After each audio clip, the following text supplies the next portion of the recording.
गोमती नगर के पास एक बड़ा सा घर था जहां ऊपर के 2 फ्लोर कॉलेज की लड़कियों को किराए पर दिए गए थे। उस घर में सिर्फ लड़कियां रहती थीं, एक भी लड़का नहीं। घर की मालकिन की बेटी थी सोना, उसी कॉलेज की स्टूडेंट।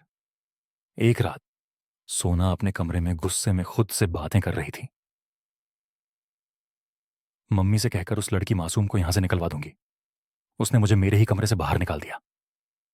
तभी धड़ाम, कमरे का दरवाजा अपने आप खुल जाता है। सोना सोचती है मम्मी आई होंगी और गुस्से में बोलती है, लेकिन कोई जवाब नहीं मिलता।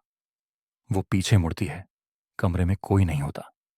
अचानक उसे अपने पीछे किसी की मौजूदगी महसूस होती है और अगले ही पल किसी ने उसका गला दबा दिया।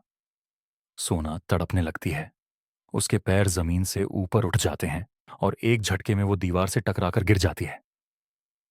कुछ देर बाद उसकी मां कमरे में आती है, लेकिन तब तक सोना मर चुकी होती है।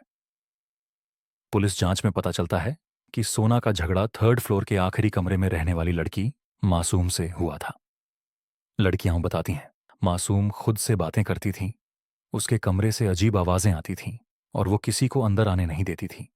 अब सवाल ये है, मासूम के कमरे में क्या छुपा है और सोना की मौत एक हादसा थी या किसी साये का बदला?